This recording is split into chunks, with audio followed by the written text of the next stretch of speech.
Staff Sergeant Roy Donovan stared at the framed photo on his desk in the dimly lit barracks of Forward Operating Base Endurance. The glossy 5A7 showed his wife, Bridget, smiling next to their children, Max, 12, and Lily, 9, outside their modest Virginia home. The desert sand had scratched the glass, much like time had worn at his marriage over 3 consecutive deployments. Roy ran his calloused fingers over his wife's face. Once, her smile had been genuine. Now, he couldn't remember the last time he'd heard her laugh on their video calls. Their conversations had grown shorter, her excuses more frequent. 30 minutes to wheels up, Donovan called, as Sergeant Major Willis appeared in the doorway. Intelligence briefing just came in. It's a high-value target this time. Roy carefully placed the photo in his rucksack. "I'll be right there, sir." At 35, Roy had spent 14 years in Army intelligence, a specialist in counterterrorism operations with a particular talent for information extraction and analysis. His ability to piece together seemingly unrelated intelligence fragments had earned him the nickname the Bloodhound among his unit. That same analytical mind now pieced together his wife's increasingly suspicious behavior. On his last home leave 6 months ago, he'd noticed unfamiliar cologne in their bathroom. Bridget had dismissed it as a sample from the department store. He'd found receipts for restaurants in towns an hour away that she'd never mentioned visiting. When questioned, she claimed girls' nights out with coworkers he'd never heard of before. "You're paranoid, Roy. That's what happens when you spend your life looking for enemies." Perhaps she was right. 14 years of hunting terrorists had made him suspicious by nature. Still, Roy couldn't shake the feeling that something was wrong at home while he was fighting someone else's war. The mission that night was to extract information from a suspected weapons smuggler in a remote village. As Roy geared up, his satellite phone buzzed. A text from Bridget. "Don't call tonight, taking kids to mom's, bad reception there." Her mother lived in downtown Richmond. The reception was perfect there, another lie. 3 days later, Roy intercepted communications revealing the location of a high-value insurgent leader. The subsequent raid was a success, earning Roy commendation.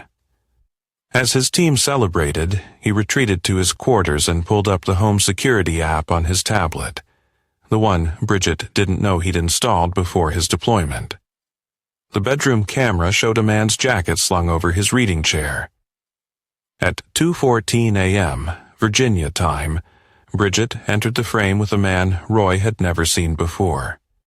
They were laughing, drinking wine, his special occasion, wine from their wedding crystal. Roy watched, stone-faced, as the stranger kissed his wife. He didn't turn away when they moved to the bed, his bed.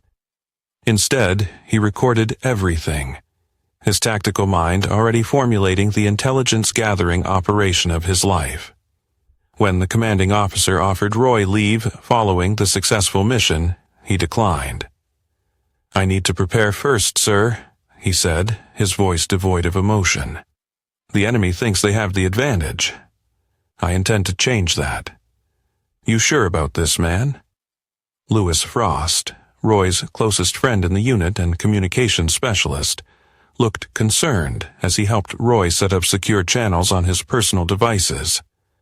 "I'm not making accusations without evidence," Roy replied, checking the encrypted file transfer.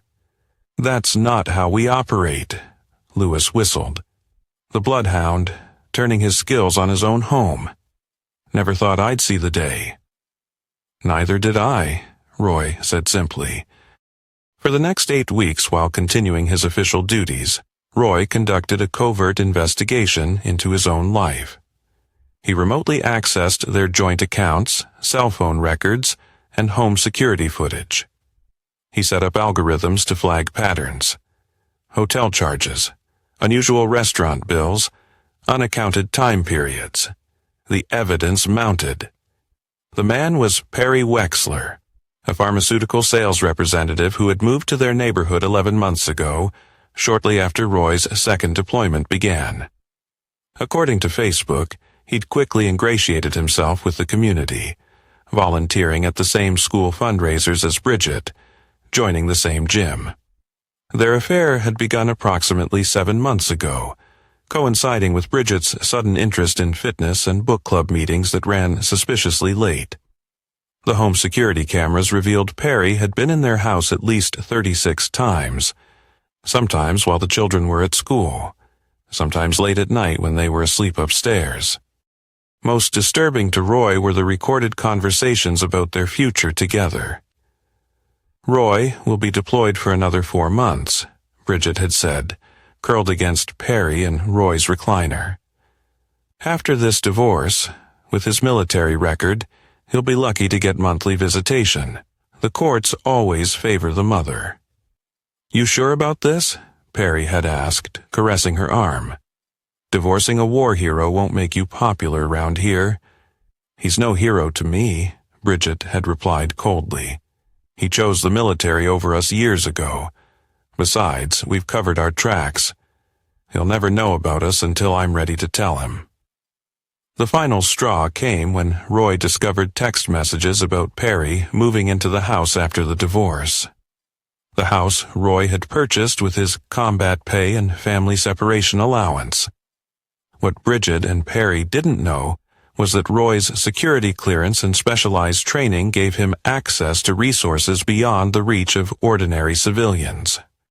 His intelligence-gathering net widened, and what he discovered about Perry Wexler made his blood run cold. Perry wasn't just a pharmaceutical rep. His record showed inconsistencies that Roy recognized from his counterintelligence work, the hallmarks of a fabricated identity.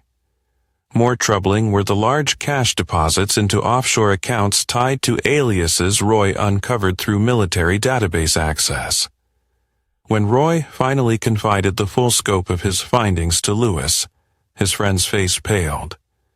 "This isn't just an affair," Lewis said. "This guy's using your wife to access something valuable." "Not just my wife," Roy replied quietly. "My children, my home, my life." He closed the laptop. "And I believe he's connected to the very networks we've been tracking here." Holy Roy! That would mean this isn't just about a cheating wife. It's a matter of national security. Roy requested emergency leave 2 weeks before his scheduled return, citing a family crisis. Technically, it wasn't a lie. "Donovan, you've got 30 days, Colonel Barrett informed him. "But given what you've shared about potential domestic security concerns, I'm authorizing continued access to certain resources. This stays off book." "Understood, sir. Thank you." "And Roy," the colonel added, his voice softening slightly, "whatever your wife's involvement, willing or unwitting, remember your training. Gather facts, verify, then act. Don't let emotion cloud your judgment." Roy landed at Dulles International at 3:42 p.m. on a rainy Tuesday. He didn't call Bridget. Instead, he checked into a motel 20 minutes from home and established his operational base. The next 48 hours were spent conducting physical surveillance, placing additional monitoring devices, and coordinating with trusted military contacts. What he discovered confirmed his worst fears. Perry Wexler was actually Pavel Resnick, a mid-level operator for an international organization specializing in stealing military intelligence. His technique was simple but effective.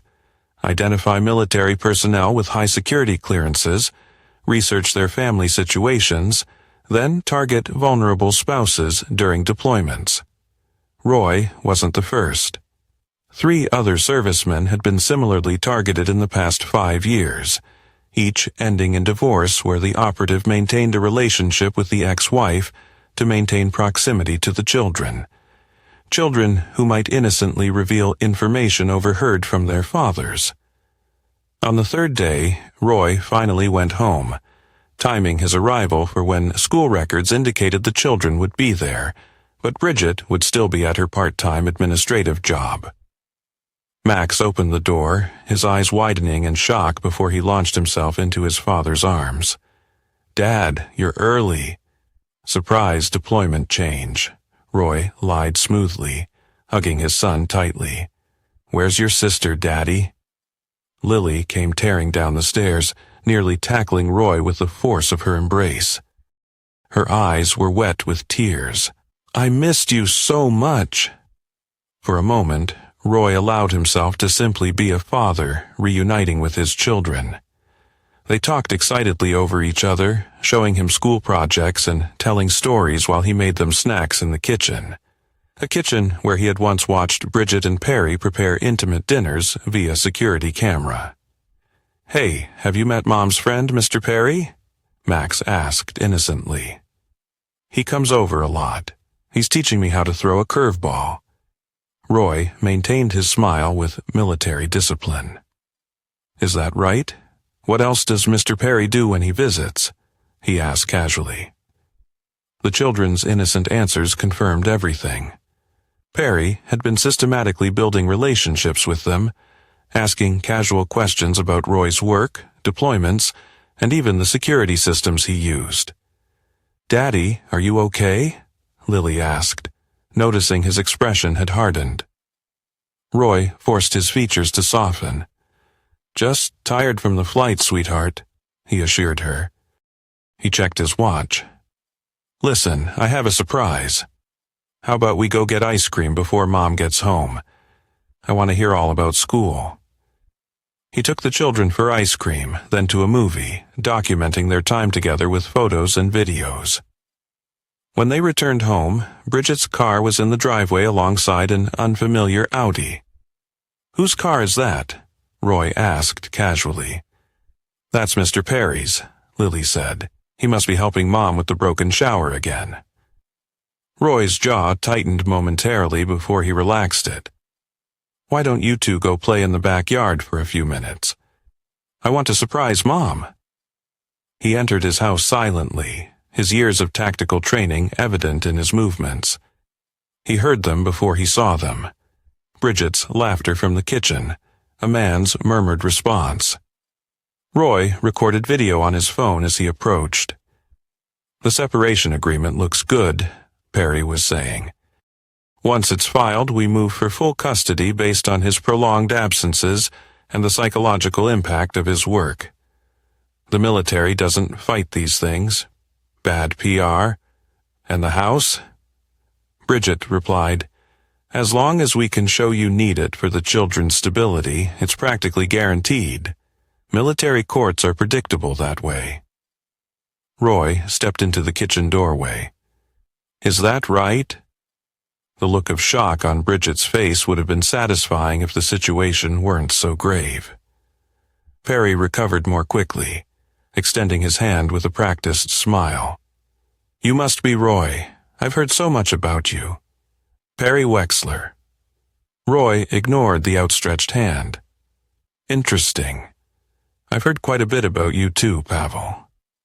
Perry's smile faltered for just a microsecond, long enough for Roy to know he'd hit the mark. "Roy, why didn't you call?" Bridget stammered. "Perry is just a friend who's been helping with home repairs while you were away." "Is that what you call it?" Roy's voice remained eerily calm. "The children are outside. We're going to have a civilized conversation, not an argument in front of them. Then I'm taking them to dinner, and when we return, I expect you both to be gone." "This is my house," Bridget protested. "Technically, it's our house," Roy corrected her, "and I have significant evidence that might interest both military intelligence and the FBI regarding your friend's activities." Perry's eyes narrowed. "You're confused, soldier. Jet lag can do that. 3 deployments, 14 years of service, and specialized intelligence training can also do interesting things," Roy replied evenly. "Like teach you how to recognize patterns, trace financial transactions, and connect dots." He turned to Bridget. "File for divorce if you want. That's your right. but understand what you're involved with before you go further." "Are you threatening me?" Bridget demanded. "No, I'm giving you information. What you do with it is your choice." Roy walked to the back door. "Children, let's go to Freddy's for dinner." As he left with the children, Roy sent a precomposed message to Colonel Barrett. Confirmation on Resnick. Proceeding to Phase 2. The following weeks unfolded like a chess match. 2 days after his return, Roy received divorce papers citing irreconcilable differences. Bridget's attorney, Veronica Slate, a ruthless divorce lawyer known for targeting military personnel, demanded the family home, full custody of the children, and 70% of Roy's military pension. Roy hired Franklin Dela Cruz, a former JAG officer who specialized in protecting service members' rights. After reviewing Roy's evidence, Franklin's weathered face creased with concern. "This goes beyond a simple divorce case," he said in his office. "If your intelligence about Perry Wexler is accurate, your wife may be unwittingly involved in espionage." "I believe she's unwitting," Roy admitted. "Manipulated, certainly, but legally complicit. That's what I need to determine. And this evidence you've gathered, some of it may not be admissible in family court due to how it was obtained." Roy nodded. "I'm aware. That's why we need parallel tracks. One for family court, one for federal investigation." Franklin leaned back. "You want to draw them out. Use the divorce proceedings as bait." "Exactly. They believe I'm just a desperate husband fighting to keep his children. Let them think that while we build the real case." The initial hearing was scheduled for September 15th.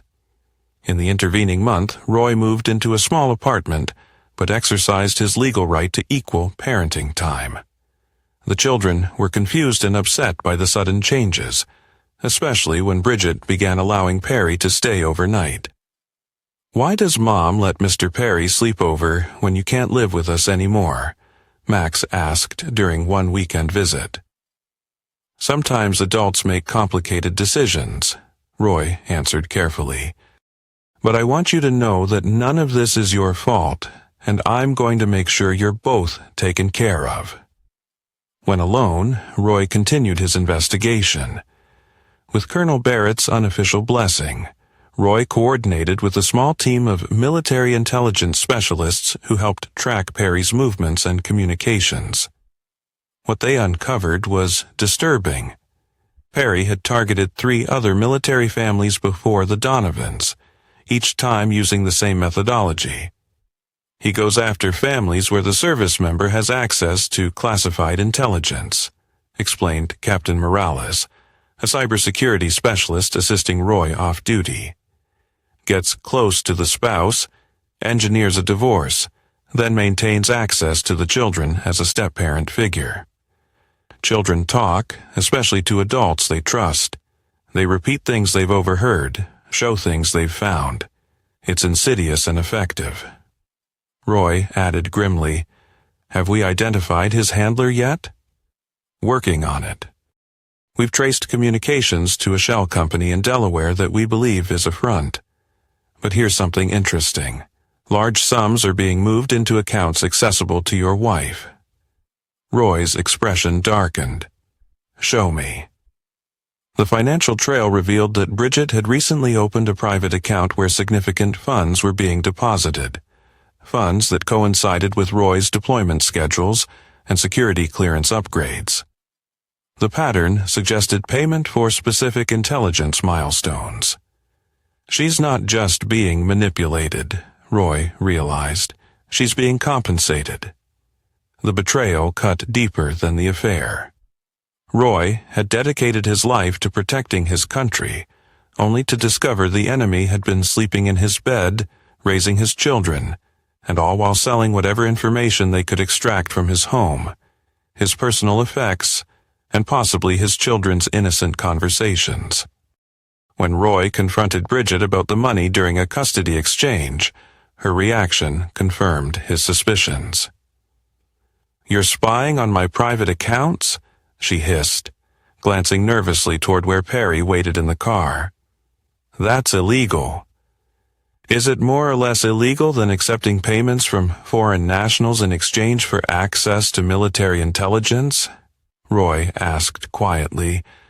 "Because that's what the evidence suggests, Bridget."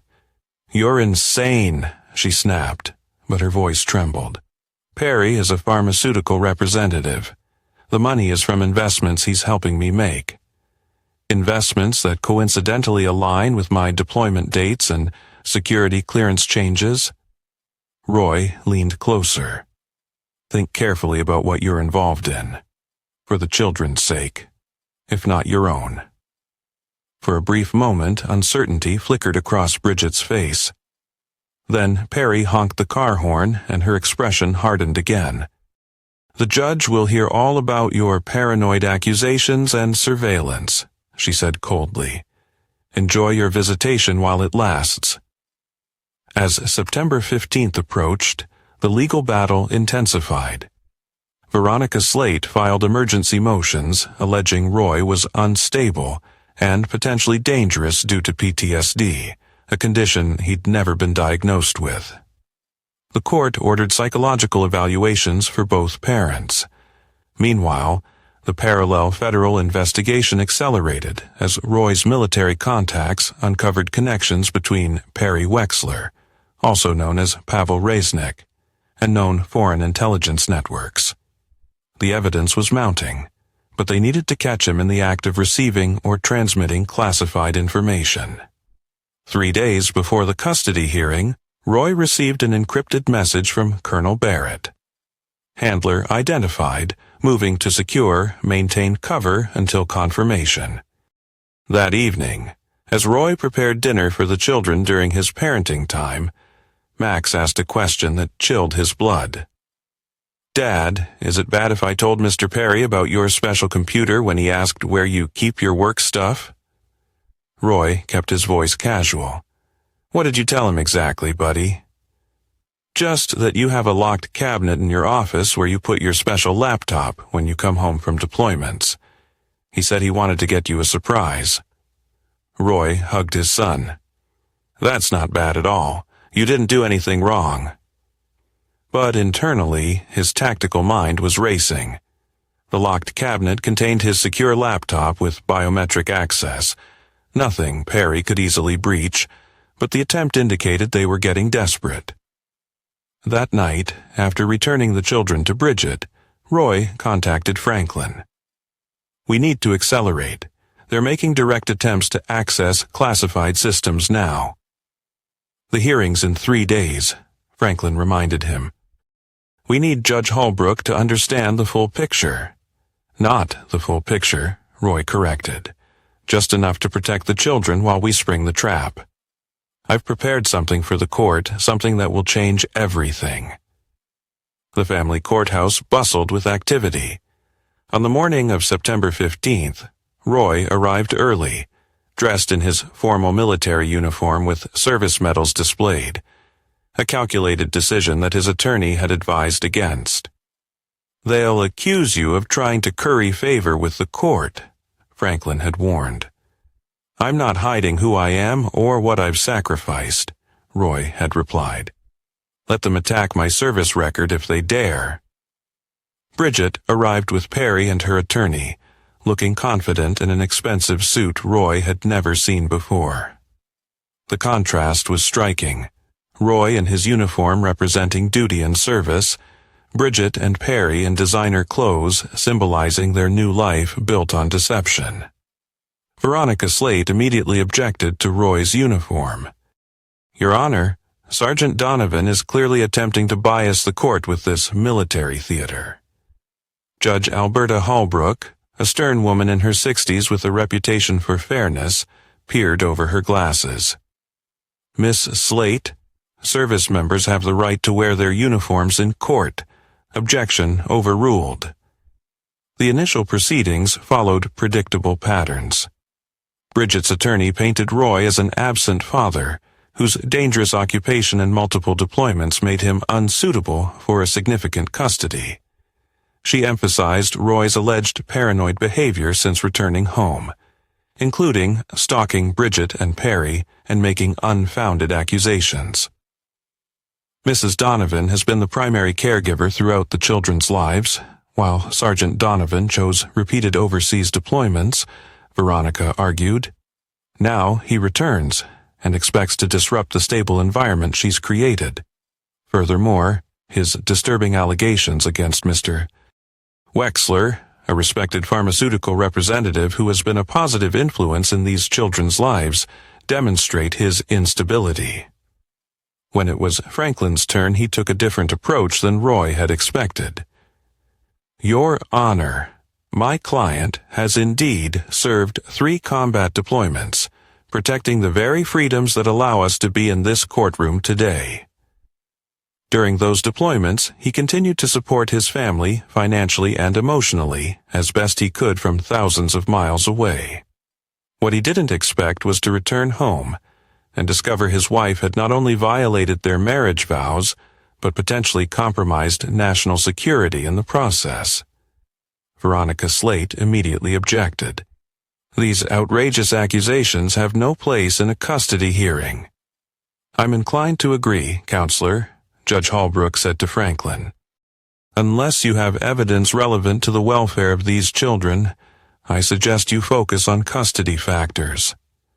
The evidence is directly relevant to the children's welfare, Your Honor, Franklin replied calmly, because Mr. Wexler, who Mrs. Donovan is requesting be allowed to live in the family home with the children, is not who he claims to be. The courtroom stirred as Franklin presented documentation showing discrepancies in Perry's identity and employment history. He carefully avoided mentioning the classified intelligence Roy had accessed, instead focusing on public records and legally obtained information that raised serious questions about Perry's character and intentions. Bridget looked increasingly uncomfortable, whispering frantically to her attorney while Perry maintained a practiced, dismissive smile. When Veronica cross-examined Roy, she went on the offensive. Sergeant Donovan, isn't it true that you installed surveillance equipment in the family home without your wife's knowledge or consent? I installed a security system with cameras in common areas before my 3rd deployment, Roy answered truthfully, for the family's protection. My wife was aware of the system. And did you use this system to spy on her? I used it to secure my home and family while I was deployed in service to our country. Please answer the question directly, Sergeant. I reviewed security footage when I had concerns about unknown individuals accessing my home. That's what security systems are for. Veronica changed tactics. Isn't it true that your PTSD and combat experiences have made you paranoid and prone to seeing threats where none exist? I've never been diagnosed with PTSD, Roy stated firmly, and my training in threat assessment is actually quite relevant here. Relevant how? Do you view your wife as a threat, Sergeant?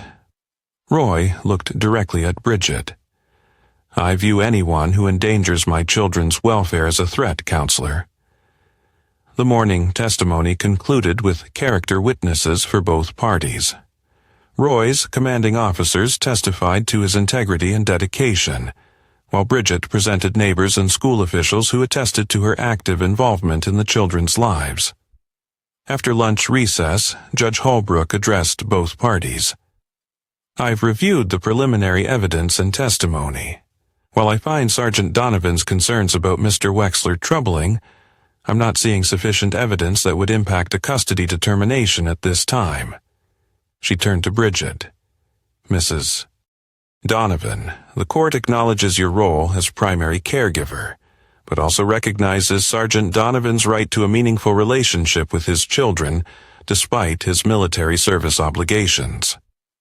Then, to Roy, Sergeant, your service is commendable, but this court must prioritize the children's need for stability.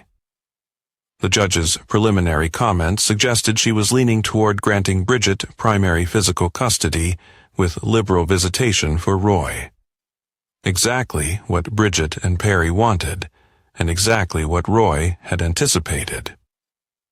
Before I make my ruling, Judge Holbrook continued, does either party have anything further to add? This was the moment Roy had been waiting for. He turned to Franklin, who nodded almost imperceptibly. Your Honor, Roy said, standing, I have one document I'd like to submit to the court. He approached the bench with a single sheet of paper. The culmination of months of intelligence work, verified by military intelligence and the FBI.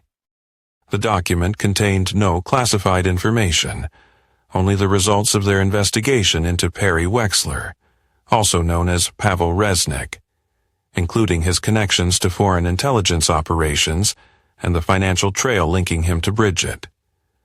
Judge Holbrook's eyes widened as she read.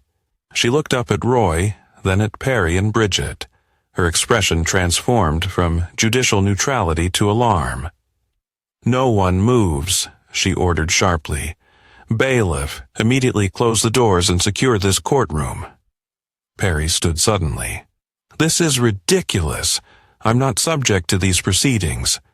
Sir, sit down immediately, the judge commanded. Bridget turned to Perry in confusion. What's happening? What did he give her? The courtroom doors opened to admit 4 military police officers in full tactical gear, accompanied by 2 FBI agents in suits. Pavel Resnick, announced the lead FBI agent. You are under arrest for espionage against the United States and operating as an unregistered foreign agent. Bridget's lawyer dropped her papers in shock as the MPs moved purposefully toward Perry, who looked frantically for an escape route. Finding none, he lunged toward Bridget. Tell them this is a mistake. Tell them. 2 MPs intercepted him before he could reach her, securing him quickly and professionally while the FBI agents read him his rights. Bridget stood frozen, her face ashen as the reality of her situation dawned on her.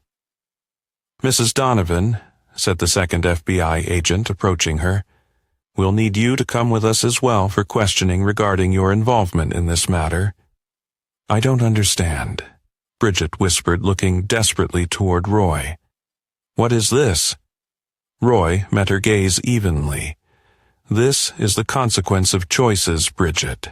Yours and mine. Judge Holbrook banged her gavel. This custody hearing is suspended pending the outcome of this federal investigation. Sergeant Donovan, given these extraordinary circumstances, I'm granting you emergency temporary custody of the children. We'll reconvene when the situation clarifies. As the MPs led Perry away, he locked eyes with Roy one final time. The mask of Perry Wexler had fallen completely, revealing the cold calculation of Pavel Resnick. In that moment, Roy saw what his children had been living with, a predator who had targeted them as pawns in a dangerous game. Outside the courtroom, Colonel Barrett waited. Clean operation, Donovan. Thank you for your support, sir. The children safe at school. I'll pick them up myself. The colonel nodded. This isn't over. His network is extensive. The children will need protection until we've rolled up the entire cell. Understood, sir. Roy straightened, every inch the soldier. I'll defend what's mine. The aftermath of the courtroom revelation unfolded rapidly. Perry's arrest made national headlines. Foreign agent arrested in military espionage case. Media vans camped outside the Donovan home, forcing Roy to relocate with the children to a secured military facility temporarily. Bridget wasn't arrested that day, but taken in for extensive questioning. The FBI investigation revealed she had accepted over $200,000 in payments disguised as consulting fees and investment returns, all coinciding with key dates in Roy's deployment schedule and security clearance updates. 2 weeks after the courtroom confrontation, Roy met with FBI Special Agent Diana Walsh to review the findings. We believe your wife was a witting participant, Sergeant Donovan, Walsh explained, showing him transaction records. The pattern of payments is too consistent with your military activities to be coincidental. However, we don't believe she understood the full scope of Resnick's operation. Meaning she likely knew she was being paid to provide access to your belongings, your schedule, and information about your work. She probably convinced herself it was corporate espionage, not treason. Walsh closed the file. She's cooperating now, claiming Resnick manipulated her. It may reduce her charges, but she's still looking at significant federal time. Roy absorbed this with the composed demeanor that had become his trademark, but internally he struggled with conflicting emotions. The betrayal was absolute, not just of their marriage vows, but of everything he stood for. The children were devastated. Explaining their mother's absence required painful conversations that no parent should ever have to face. "Is Mom a bad person?" Lily asked one night, her small voice breaking. Roy chose his words carefully. "Your mother made very bad choices that hurt a lot of people. But she still loves you." "But she helped a bad man," Max said, displaying the black and white moral certainty of youth. "Perry was trying to hurt you and other soldiers." "People are complicated, son. They can make terrible mistakes without being terrible people." Even as he said it, Roy wasn't sure he believed it anymore. The divorce proceedings resumed with Bridget in a drastically weakened position. Her attorney withdrew from the case, unwilling to be associated with an espionage scandal. Her parents, devastated by their daughter's actions, still advocated for her, hiring a new attorney specializing in both criminal defense and family law. At the rescheduled hearing, Bridget appeared in prison attire, having been denied bail due to flight risk. Gone was the confident, stylish woman who had demanded the house and full custody. In her place sat a hollow-eyed defendant facing not just divorce, but federal charges. Judge Holbrook, who had presided over the original hearing, recused herself due to being a witness in the federal case. The new judge, Raymond Ortiz, reviewed the case with fresh eyes. "These are exceptional circumstances," he noted during preliminary remarks. "The court must separate the criminal allegations from the custody considerations while acknowledging their inevitable impact." Bridget's new attorney, Martin Greenberg, argued that despite her legal troubles, Bridget deserved to maintain a relationship with her children. "Your Honor, Mrs. Donovan has made grave errors in judgment, but her love for her children is genuine. We ask the court to consider supervised visitation while her criminal case proceeds." Franklin Dela Cruz countered with evidence of Bridget's willingness to use the children to extract information about Roy's work. "The record shows Mrs. Donovan specifically encouraged the children to observe their father's work habits and report back to her and Mr. Resnick. She placed her children in the dangerous position of unwitting intelligence assets. This demonstrates a fundamental failure to protect their well-being." The most damning evidence came from Max himself, who testified via closed-circuit television to avoid further trauma. "Mom would give me special treats when I told her about Dad's work stuff," he explained nervously. "She said it was a game to see what I could remember about Dad's computer and the phone calls he made." Lily's therapist testified that the young girl now suffered from anxiety and attachment issues stemming from the abrupt loss of her mother and the revelation that Mr. Perry had been using her to harm her father. Judge Ortiz's ruling was decisive. Roy received full legal and physical custody, with Bridget granted monthly supervised visitation only after completing a psychological evaluation and parenting classes. The family home was awarded to Roy along with most of their joint assets. Bridget, facing legal bills and potential restitution, received only her personal belongings and a small portion of their savings that couldn't be tied to the illegal payments. As for Perry, Pavel Resnick, he faced multiple federal charges carrying potential life sentences. The intelligence network Roy had helped uncover led to 15 additional arrests across 3 states, dismantling a major foreign intelligence operation that had targeted military personnel for nearly a decade. 6 weeks after the arrests, Roy was summoned to a classified briefing at the Pentagon. Colonel Barrett and several high-ranking intelligence officials thanked him for his service and the sacrifice of his personal life for national security. Your actions have saved countless lives and protected vital military intelligence, said General Harrington, Director of Defense Intelligence. The country owes you a debt it can never repay. I was just doing my job, sir, Roy replied. Protecting what matters.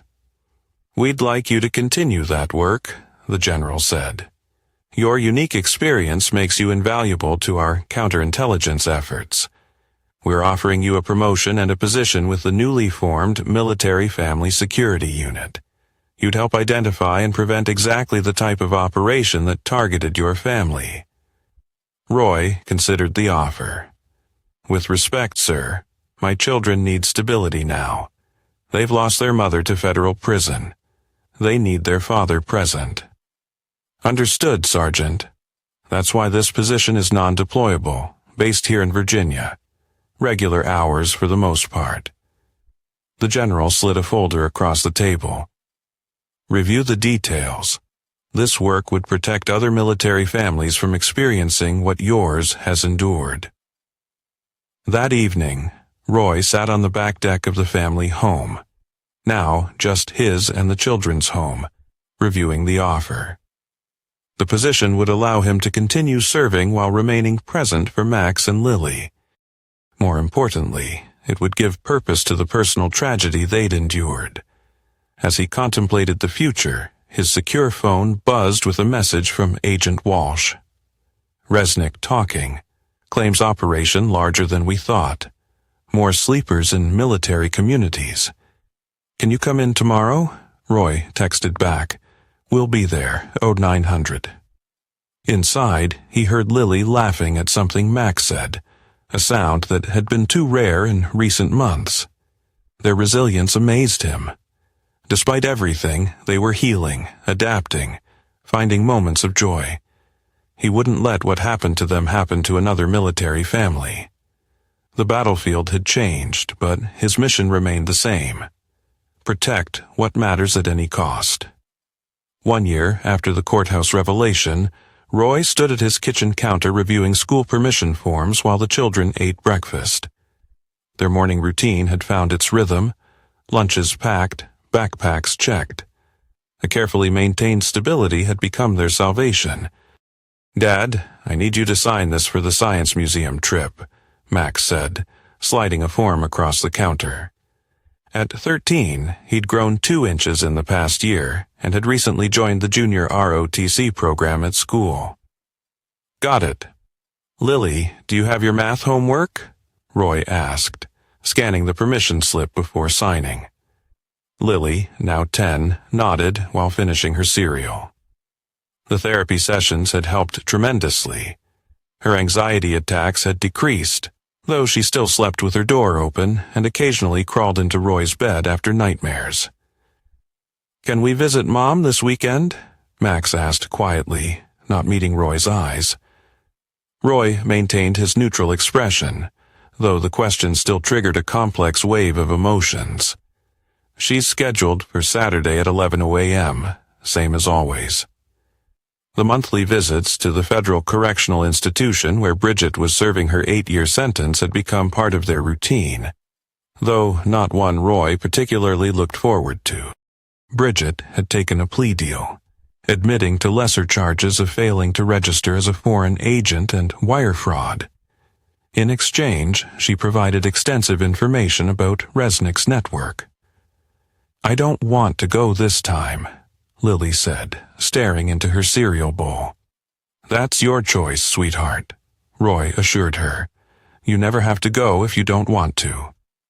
Max looked torn. If Lily doesn't go, maybe I should stay with her. I can ask Mrs. Harding to stay with Lily if you want to go, Roy offered, referring to Lewis's wife, who had become a valuable support system for the family. Before Max could respond, Roy's secure phone buzzed. The line dedicated to his new role with the Military Family Security Unit. The text was from Agent Walsh.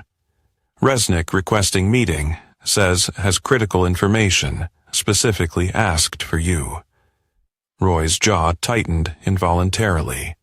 He hadn't seen Pavel, since the courtroom, though he'd reviewed countless transcripts of his interrogations. The man was serving multiple life sentences in a maximum security federal facility, consistently trading information for small privileges. "Everything okay, Dad?" Max asked, noticing his expression. Roy forced a reassuring smile. "Just work. Finish up, or you'll miss the bus." After seeing the children off, Roy drove to the secure facility where the MFSU operated. In the years since its formation, they'd identified and neutralized 3 additional foreign intelligence operations targeting military families. Roy's personal experience made him exceptionally effective at spotting the warning signs and patterns others might miss. Colonel Barrett, now Brigadier General Barrett and director of the unit, waited in the conference room with Agent Walsh. "He's being transported from Colorado," Barrett explained. "Arrives at 1400 hours. Claims he has actionable intelligence on sleeper agents we haven't identified yet." "Why now?" Roy asked. "And why me specifically?" Walsh shrugged. "Says he'll only talk to you. Could be legitimate. Could be psychological games. You know how he operates." "I do," Roy agreed grimly, "which is why I don't trust this." Barrett leaned forward. "You don't have to take the meeting, Donovan. You've given enough already." Roy considered declining. His life had finally stabilized. The children were healing. His work was meaningful and allowed him to be the present father they needed. Why reopen old wounds? But the thought of other families, other children, being targeted by operations like the one that destroyed his marriage strengthened his resolve. "I'll take the meeting, but on my terms, not his." The secure interview room was deliberately austere. A metal table bolted to the floor, 2 chairs, reinforced walls, and continuous monitoring. Roy waited, reviewing the file one last time when the door opened. Pavel Resnick, formerly known as Perry Wexler, entered in shackles, escorted by 2 guards. The year in prison had aged him. His once charming smile replaced by a gaunt sharpness, designer clothes exchanged for a prison jumpsuit. "Staff Sergeant Donovan," Resnick greeted him with a slight accent that had never been present in his Perry Wexler persona. "Or is it Lieutenant now? I heard you received a promotion." "Let's skip the pleasantries," Roy replied coldly. "You requested this meeting. Talk." Resnick studied him with calculating eyes. "How are the children? Max must be in middle school now. And little Lily, still afraid of thunderstorms?" Roy's expression remained impassive, though internally his anger flared at Resnick's casual mention of his children. "You've lost the privilege of knowing anything about my family. This meeting ends now unless you provide actionable intelligence." Resnick smiled thinly. Always the professional. "That's why they never suspected you were on to them." He leaned forward, lowering his voice. "There's an operation in Norfolk. Naval Intelligence. 3 assets currently active, targeting the Harrison family. Lieutenant Commander in Submarine Technology." Roy made notes without revealing whether he found the information valuable. "Names? That would be too easy." Resnick's eyes gleamed with the familiar manipulation. "I want something in return. You're in no position to negotiate. I'm in exactly the position to negotiate. I provide intelligence. I receive considerations. That's how this works." "What do you want?" Roy asked, though he already anticipated the answer. Contact with Bridget. Roy's pen paused momentarily on the paper. Not happening. Just letters, monitored, censored, whatever security protocols you deem necessary, Resnick insisted, leaning back. We were in love, you know, not everything was an operation. Spare me, Roy said flatly. You targeted her because of my security clearance. The psychological evaluation confirmed she was vulnerable to flattery and material indulgence. Standard procedure for your handlers. Is that what you tell yourself? Resnick asked. That she couldn't possibly have fallen for someone else? That it had to be a manipulation? Roy recognized the attempted psychological warfare and refused to engage. You have nothing of value. This meeting is over. As he stood to leave, Resnick spoke quickly. Michael Turner, currently employed as a sailing instructor at the Norfolk Marina, regularly provides private lessons to Harrison's teenage daughters. Background checks will show inconsistencies if you know where to look. Roy paused, then sat back down. Keep talking. For the next hour, Resnick provided detailed information about the Norfolk operation, and 2 others in San Diego and Pensacola. The intelligence was specific, verifiable, and potentially valuable. Why give this up now? Roy finally asked. Resnick shrugged. My former employers attempted to have me eliminated last month. Prison transfer ambush. Failed, obviously, but the message was clear. My usefulness to them has ended, so my loyalty has adjusted accordingly. And the letters to Bridget, we shared something real. Despite what you believe, Resnick's eyes held a hint of what appeared to be genuine emotion. She deserves to know I haven't abandoned her. Roy gathered his notes. I'll verify this intelligence. If it proves accurate, I'll recommend your request be considered. No promises. As Roy turned to leave, Resnick called after him. She never stopped loving you. You know, even with me, she talked about you, the hero, the faithful soldier. She just couldn't live with the loneliness anymore. Roy paused at the door, then left without responding. He wouldn't give Resnick the satisfaction of seeing any reaction. Later that evening, after preliminary verification confirmed Resnick's intelligence was legitimate, Roy sat on his back deck watching Max and Lily play with the neighbor's dog in the yard. Walsh had called to inform him that Michael Turner had been placed under surveillance, with evidence already emerging that supported Resnick's claims. We'll need you in Norfolk tomorrow, she'd said. The Harrison daughters have lessons scheduled with Turner.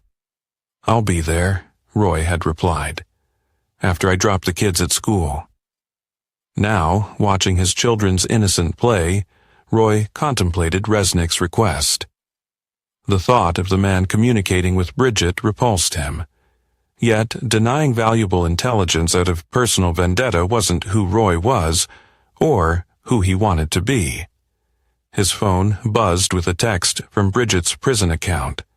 The monitored system allowed limited communication related to the children. Max mentioned he might not come Saturday. Is everything okay? Roy stared at the message, remembering the woman he'd married, the mother of his children before Resnick and his handlers had identified and exploited her vulnerabilities. The woman who, according to her psychological evaluation, had convinced herself the information she provided wasn't truly harmful, just corporate competition. He typed a response. He's conflicted. His choice. Lily, definitely not coming this month. The reply came quickly. I understand. Thank you for not turning them against me completely. You could have. Roy didn't respond. The truth was more complicated than Bridget would ever understand. He'd never tried to turn the children against her, despite the pain she'd caused. Not because he'd forgiven her, he hadn't, and doubted he ever would, but because the children needed to process their own feelings without his influence. Dad, come play," Lily called from the yard, waving excitedly. Roy pocketed his phone and joined his children, pushing thoughts of Resnick, Bridget, and national security to the back of his mind for a few precious hours. Tomorrow would bring new challenges, new threats to neutralize. But tonight belonged to Max and Lily. 2 years after the courtroom revelation, life had settled into what Roy's therapist called the new normal. The children were thriving academically. The nightmares had largely subsided. Roy's work with the MFSU had expanded to training programs for military families, helping them recognize and avoid targeting by foreign operatives. Bridget had served 3 years of her 8-year sentence, with potential early release for continued cooperation. Her monthly visits with the children had become more comfortable, though Roy still maintained his distance, coordinating through prison officials and occasionally Mrs. Harding, who would transport the children when Roy's work required travel. The Norfolk operation Resnick had revealed led to 5 arrests and prevented significant intelligence losses. Subsequent information he provided proved equally valuable, leading to reluctant approval of his request for monitored correspondence with Bridget. Roy had been informed but not consulted about this decision, which he accepted professionally while personally finding it disturbing. On a crisp October morning, Roy was reviewing security protocols for an upcoming military family retreat when his secure line rang. It was Walsh, her voice tense. "We need you at headquarters immediately. Problem with Resnick." "What kind of problem?" "The kind better discussed in person. It involves Bridget and the children." Roy's blood ran cold. "I'm on my way." At headquarters, he found not only Walsh, but General Barrett, the prison warden from Bridget's facility, and 2 FBI cybersecurity specialists. "What's happened?" Roy demanded.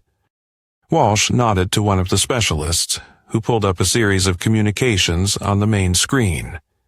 "These are supposedly the approved monitored letters between Resnick and your ex-wife over the past 8 months." Roy scanned them. Seemingly innocent reminiscences, expressions of regret, discussions of literature and prison conditions. Nothing overtly concerning. "And these," the specialist continued, pulling up another set, "are the actual communications we've just discovered they've been exchanging through a sophisticated covert channel embedded in the approved text." The decoded messages revealed something far more sinister.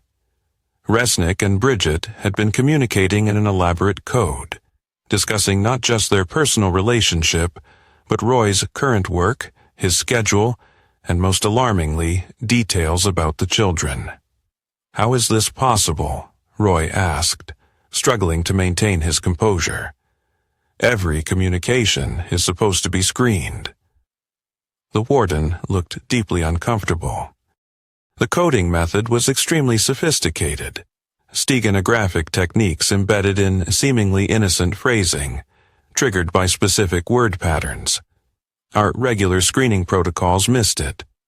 We only caught it because of an AI pattern recognition system recently implemented. Resnick was intelligent, trained, Walsh added.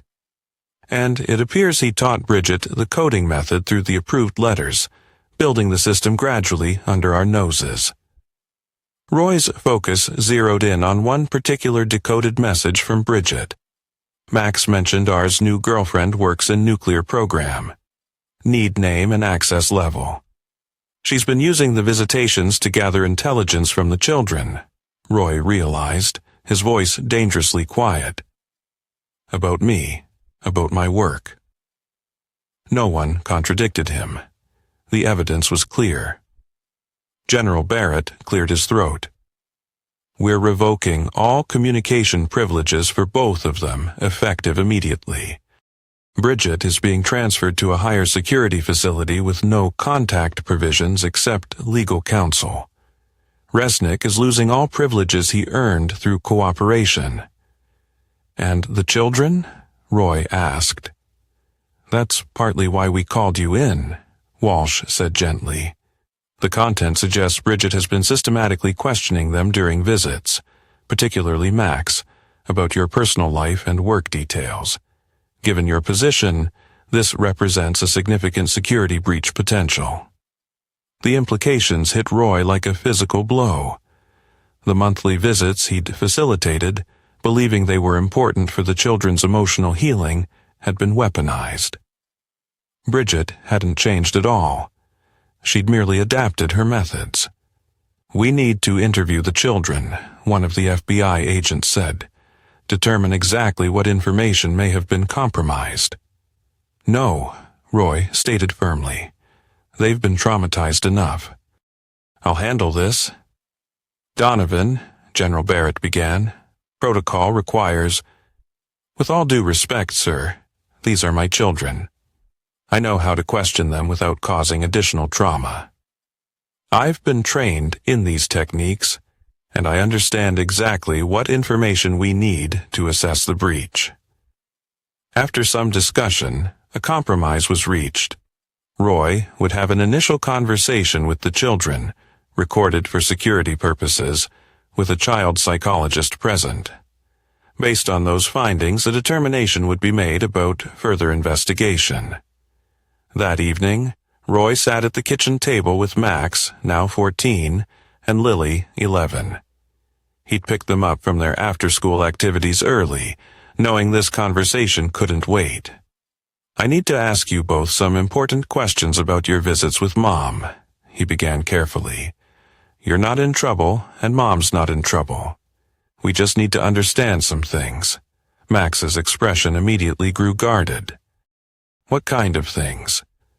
"During your visits, does Mom ask you questions about me, about my work, or people I know?"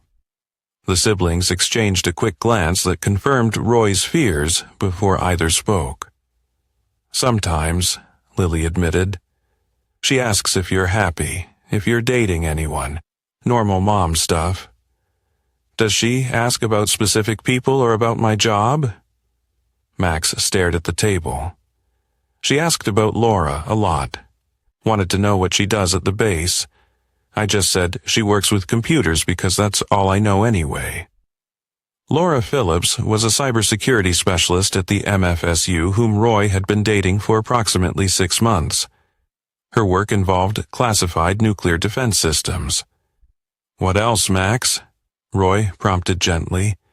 "She asked if I ever see any of your work papers or hear your phone calls." Max looked up, guilt written across his face. "I told her about the safe in your office. I didn't think it was a big deal, just Mom being interested." Roy maintained his composure despite the sinking feeling in his chest. "Did she ask you to look for anything specific or to tell her about my schedule?" Lily spoke up. "She always wants to know when you're traveling. She says it's so she doesn't schedule calls when you're away, but she writes it down every time." The conversation continued, revealing a methodical pattern of intelligence gathering disguised as maternal interest. Both children had unwittingly provided information that, while seemingly innocent in isolation, could be pieced together to form a troubling picture of Roy's work, movements, and associations. When they finished talking, Roy faced the hardest part. "I need to tell you something difficult. Mom has been sharing this information with Perry." "What? How?" Max demanded, his voice cracking. "He's in prison. They've been writing letters. And it turns out they were hiding secret messages in those letters." Lily's eyes filled with tears. "But why? Mom said she was sorry about all that. She said Perry tricked her." Roy chose his next words carefully. "Sometimes people make choices that are hard for us to understand. Mom may still be confused about what's right and wrong when it comes to Perry." "So, we can't visit her anymore," Max concluded, his expression hardening into something that reminded Roy painfully of himself. "Not right now. She's being moved to a different facility. Once that's settled, we'll need to make some decisions as a family." Lily began to cry in earnest. I don't want to see her anyway. She's still a liar. Roy gathered his daughter into his arms, holding her while she sobbed. Over her head, he met Max's eyes. No longer a child's eyes, but those of a young man confronting adult betrayals for the second time in his young life. I'm sorry, Roy said simply. You both deserve better. Later that night, after the children were asleep, Roy sat in his home office reviewing the security footage from their conversation. The recording would be provided to the FBI and military intelligence for assessment of the potential security breach. His secure phone buzzed with a message from Walsh. Bridget requesting emergency call with you regarding children. Advisable to refuse. Roy stared at the message for a long moment. She had betrayed not just him, not just her country, but now her own children, twice, using them as unwitting intelligence assets, manipulating their love and trust. He typed his response. Understood. No contact authorized except through my attorney. As he set down the phone, he noticed a school assignment on Max's desk, an essay titled Heroes in Our Lives. He picked it up, reading the first paragraph. My father is a hero, but not just because he serves our country in the military. He's a hero because he protects people even when it's hard, even when it hurts him. When everything fell apart with my mom, he made sure we knew it wasn't our fault. He built us a new life where we could feel safe again. That's what real heroes do. Roy carefully replaced the paper, a complex mix of emotions washing over him. Pride in his son's resilience. Grief for the family that had been lost. Determination to protect what remained. Tomorrow, he would begin the process of seeking termination of Bridget's parental rights based on her continued criminal activities involving the children. It would be another painful battle, but one he wouldn't hesitate to fight. Some betrayals couldn't be forgiven, and some risks couldn't be tolerated. The children had lost their mother twice now, first to her affair with Resnick and now to her continued deception. Roy couldn't restore what was lost, but he could ensure they wouldn't be weaponized again.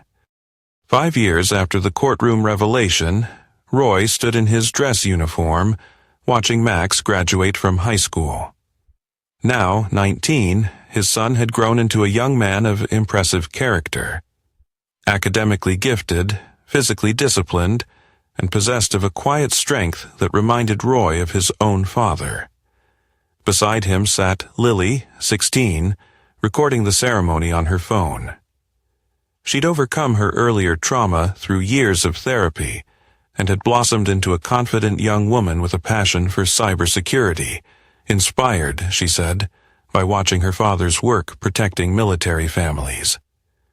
And now, announced the principal, our valedictorian, Maxwell Donovan. Roy swelled with pride as Max approached the podium. Neither child bore their mother's surname anymore, a legal change finalized 3 years earlier when Bridget's parental rights were terminated following her conviction on additional charges of attempted espionage. My journey to this podium hasn't been a traditional one, Max began, his voice steady and mature. Many of you know parts of my story, the headlines, the public record. But the most important lessons I've learned came after the cameras left and the news moved on. Roy listened as his son spoke eloquently about resilience, integrity, and the strength found in rebuilding. Not once did Max directly mention his mother or the scandal that had destroyed their family. Yet his references to learning who you can trust and the foundation of truth spoke volumes. My father taught me that we are defined not by what happens to us, but by how we respond, Max continued. He showed me that protecting what matters sometimes requires difficult choices, and that true strength lies in doing what's right, not what's easy. After the ceremony, as they celebrated at Max's favorite restaurant, Roy's secure phone vibrated with a news alert. Pavel Resnick, convicted spy, found dead in federal custody. Apparent suicide. Roy silently showed the phone to Laura, now his wife of 2 years, who raised an eyebrow in response. They both knew enough about intelligence operations to question whether Resnick's former handlers had finally reached him, tying up a loose end that had outlived its usefulness. "Everything okay, Dad?" Max asked, noticing the exchange. "Nothing concerning us anymore," Roy replied, putting the phone away. "Just work." That evening, as Max packed for the military academy where he'd begin training in the fall, following his father's footsteps but choosing the Air Force Cybersecurity Division rather than Army Intelligence, Roy received another alert. B. Donovan, requesting final communication through counsel, claims critical information regarding ours network. Roy deleted the message without response. Bridget had made similar claims 3 times in the past 5 years, each time offering fragments of information in exchange for reduced restrictions or visitation rights. Each time the intelligence proved minimal or outdated, while her motives remained manipulative. The children hadn't seen their mother in over 3 years, since the revelation of her continued intelligence gathering through them. Max had made a clean break, refusing all contact. Lily had maintained sporadic, supervised written communication until her 16th birthday, when she too had decided to end contact. "Dad?" Lily appeared in his office doorway. "Can we talk?" "Always." Roy cleared space at his desk where he'd been reviewing Max's academy paperwork. Lily sat, fidgeting slightly. "Mom's lawyer sent me an email. She wants to see me before I start college next year. Says she has important things to tell me that can only be said in person." Roy kept his expression neutral. "What do you think about that?" "I think she's still trying to manipulate us." Lily's voice held a maturity beyond her years, but she added, "Part of me wonders if I should hear her out just to finally close that chapter." "That's your decision, Lily. You're old enough to make it for yourself." Roy chose his next words carefully. "But remember, closure doesn't always come from external sources. Sometimes we find it within ourselves." Lily nodded thoughtfully. "You never got closure with her, did you?" "I found my own version of it," Roy answered honestly. "By focusing on what I could control, creating a safe home for you and Max, doing meaningful work, building a life based on truth rather than lies. Do you ever regret how things turned out? Not forgiving her?" Roy considered the question seriously. "I've never regretted protecting you and Max. As for forgiveness, some betrayals go too deep, affect too many innocent people. Your mother didn't just betray me. She betrayed you, Max, her country, and ultimately herself. And that's unforgivable for me. Yes, but your journey is your own. Forgiveness isn't an obligation. It's a choice each person must make for themselves based on their own values and boundaries." Lily was quiet for a moment. "I think I'll decline the meeting. Not because I can't forgive her, but because I don't believe her motives have changed, and I won't let myself be used again." Roy felt a profound mixture of sadness and pride. Sad that his daughter had to learn such hard lessons so young. Proud of the wisdom and strength she'd developed as a result. Later that night, with the children asleep and Laura reading beside him in bed, Roy contemplated the journey of the past 5 years. The intelligence network Resnick had been part of had been largely dismantled. The MFSU had expanded to protect military families worldwide. The work continued as it always would, new threats emerging as old ones faded.